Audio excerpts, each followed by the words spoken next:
guys, welcome to another video. Today I asked you guys on Instagram to ask me some questions because I thought it's been a long time since I've done a Q&A video. By the way, if you're not following me on Instagram, go do it now. Go, follow me, Cheap Lazy Vegan. Let's get started. How did your parents react to you turning vegan? Well, I think that I kind of eased into it, and I've also eased them into it because I didn't go vegan right away. So basically at first I was like, I'm not gonna eat meat anymore. They were pretty supportive with that. Like they were pretty, I think they were pretty proud actually of me. But then when I was like, I'm not gonna eat dairy and eggs, they were kind of like, are you sure that's okay? But then I was like, well, yeah, it's fine, blah, blah, blah. And then a long time later, I was like, I'm just gonna stop eating fish and go full vegan. And then at that point, I think they've just been eased into it for a long time. So they were just like, okay then. My parents are pretty open-minded, but yeah, so they're pretty supportive. How do you feel eating at other people's houses? I feel like I'm being overly picky or something. I know I shouldn't though.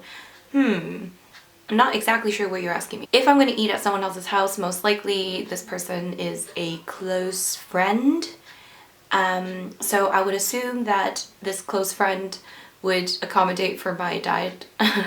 If you're eating at someone's house and you're not really that close with them, or if it's like a relative, then maybe bring something that you can eat or something delicious that everyone can eat.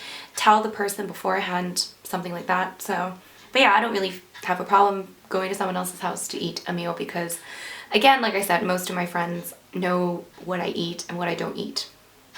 What's your response to non-vegans who don't understand why you are vegan? How do you put your point across without lecturing them? By the way, I really love your channel. You're awesome. Oh, you're awesome too. If they don't understand, then I feel like there's really not much I can say at that point.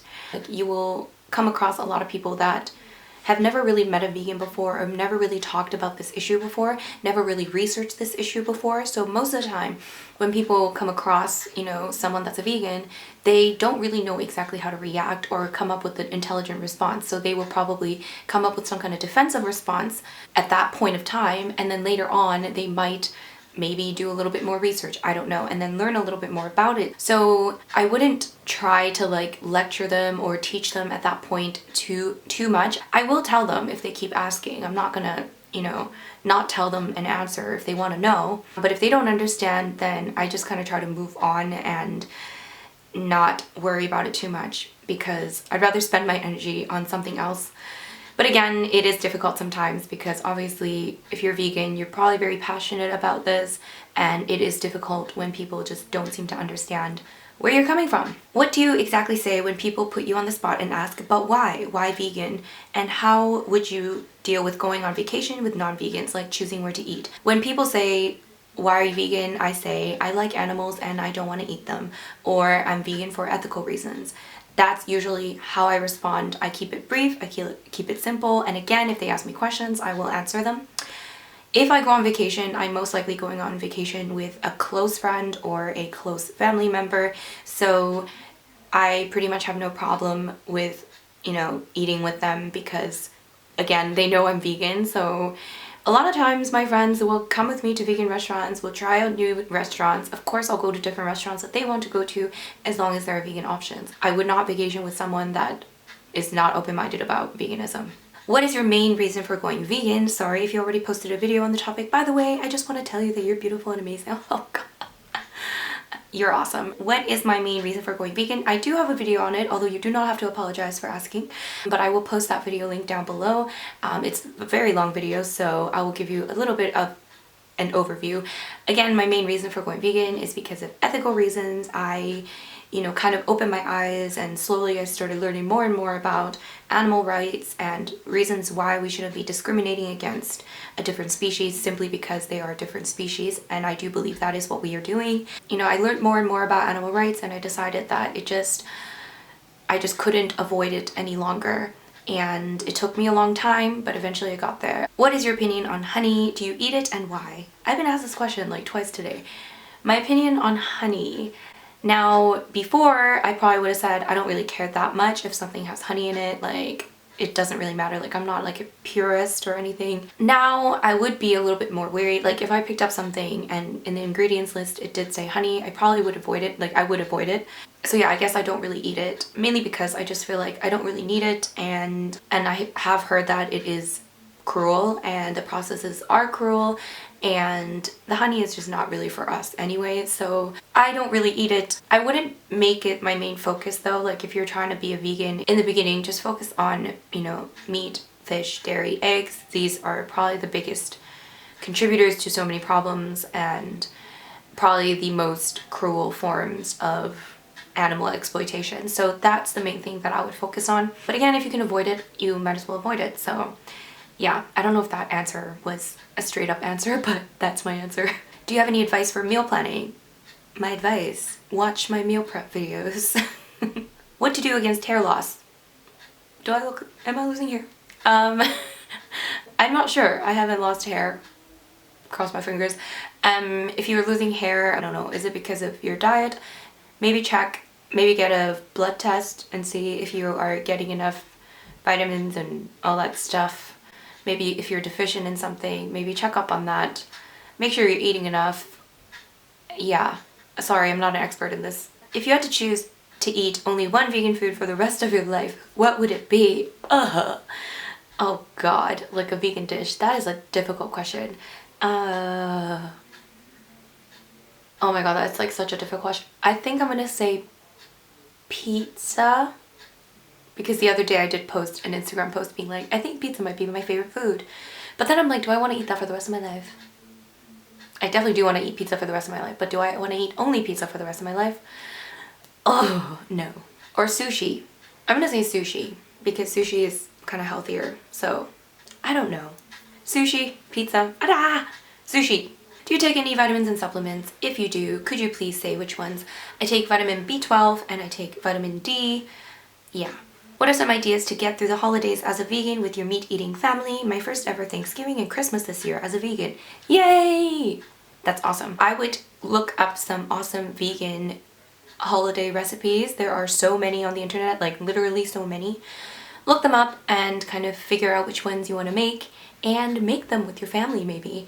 Or make them for your family, get them to try, and get them to realize that vegan food is delicious. Does a high-carb lifestyle lead to weight gain? Did it for you? And have you lost weight? Recently transitioned to veganism and your videos are so helpful. Oh, that's awesome to hear. Thank you. First of all, I think it's hard for me to say because I don't even know if I'm like the person to talk to about the high carb lifestyle. Yes, I am high carb. I do eat a lot of carbs, but also I'm not super fussy about my macros. I'm not like, I don't count my macros anymore. I don't focus on like making sure I get like 80% of my calories from carbs or anything like that. I think it really depends on your background, what you were eating before. If you were doing a lot of yo-yo dieting, then yes, that's going to affect your metabolism. So you might gain weight. Again, I'm not sure. It really depends on your background. I personally, from my experience of veganism in general, I would say that on average it is a lot easier to keep my weight down. My weight right now, I'm not happy with my weight right now. It's probably the highest it's been for a while, so I'm not very happy. But compared to when I was eating meat, dairy, and eggs and all of that stuff, my current weight right now is what I would consider to be a high weight, but when I was eating meat, this would be my lower weight, if that makes sense. Like, this is what I would weigh on the lower end of the scale when I was eating meat, dairy, and eggs. So, and that's when I was like restricting calories and making sure that I wasn't eating too much and stuff like that. And right now I'm like not restricting calories at all. I'm eating out a lot. I'm drinking a lot of alcohol. So yeah, I would say it's a lot easier to keep my weight down, even though I'm not really eating that healthy all the time. How to lose weight. How to lose weight. I could probably do a separate video on this. I feel like I know a lot of reasons and a lot of ways to lose weight, but I don't know if I practice what I preach. But I would say mainly focus on whole foods, prep your meals in advance so that you don't end up, eating out so much or buying a lot of different foods that may not be as healthy. It's all about the preparation, really. Drink lots of water and stay away from liquid calories as much as possible, especially alcohol. Like, if you're trying to lose weight, you probably shouldn't drink alcohol. Again, I'm not practicing what I'm preaching. And in terms of exercise, I would say do a lot of high intensity interval training. If you don't know what that is, Google it. Do you guys want to see a video about weight loss? I could probably do a video about weight loss. Weight loss, the cheap, lazy way. Any vegan family members? No, unfortunately. What do you do when you go to a non-vegan restaurant with friends or family? If I go to a non-vegan restaurant, I would probably do some research in advance. I would definitely look at the menu in advance. That's pretty much always what I do. I very rarely go to a restaurant without looking at the menu first, because if the only thing I can eat is a side salad and french fries, then I don't consider that to be very vegan friendly. So yeah, I always look for, you know, vegan friendly restaurants. And again, my friends and family understand that I'm vegan, so they wouldn't be like, hi, let's go to a steakhouse. Well, they might, but they would make sure that there would be a vegan option first. Although I don't know if I would ever even want to go to a steakhouse, so I'd probably be like, are you kidding me? What are your thoughts on Essena NEILL quitting social media? Of course this comes up. Oh god, I could probably do a whole separate video on this, but I didn't want to do a video on this because literally everyone did a video on this. Honestly, what I'm going to say is that I don't know enough about the situation. I don't know where her head's at. I've never experienced what she's experienced.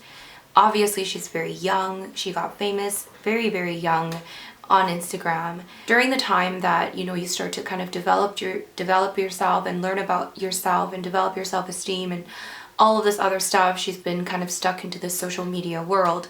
So I do think that she did make the right decision for herself. If you're an addict to social media, then you probably need to quit social media, at least for some time.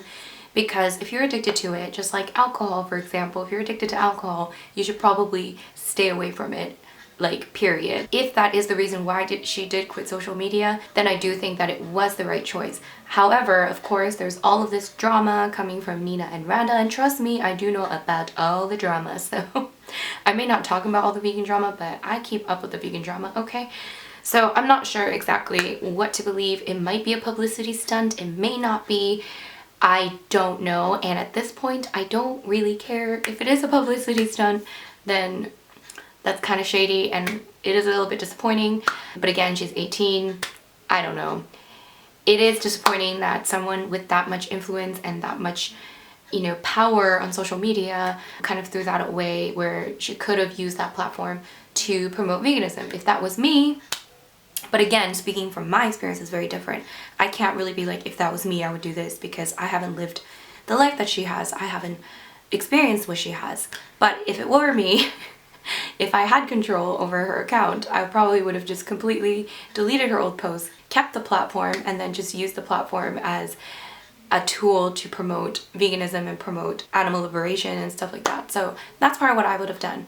Now, I do want to touch on the topic of social media. This is kind of what bothered me the most, is when she kind of started talking about how she was taking money from, you know, all these companies, and she was getting paid to promote stuff that she didn't really like, and a lot of people promote stuff that they don't really like. Yes, it is true that there are a lot of people that may promote things on social media that they don't necessarily like, and yes, I do think that that is a problem, that is something to be exposed and to be talked about. However, it is very unfair to generalize that, you know, pretty much most people on social media are just promoting stuff, are just getting paid, and they're only posting this stuff to get paid. I think that's kind of an unfair assessment. I know for a fact that there's a lot of people that do genuinely make sure that they promote things, only things that they believe in, only things that they like, and I don't see anything wrong with that. There's nothing wrong with promoting products, especially if you are promoting products from a small company, a small-sized business, especially if you're promoting vegan products. I have no problem with that. These small companies do not have a huge advertising budget. They do not have millions and millions of dollars to put into magazines, TV advertisements. So social media is a very useful platform for them, and I don't see anything wrong with that. A lot of people are saying social media is fake and all of this stuff. I think I am much more real on social media than I am in my other jobs. I'm not saying this is my job. I mean, I would say it's probably a part-time job compared to some jobs I've had in the past. I was so fake in those jobs, you know, promoting stuff that I didn't believe in either. I worked at a leather jacket store for like a month years ago. Granted, it wasn't when I was vegan, it was before I went vegan, but I didn't even really like leather jackets, and I had to sell these jackets, and it was like in the middle of the summer, and I'm like, why am I selling leather jackets in the middle of the summer? I think people just, when they think of social media, they don't think that this is a job.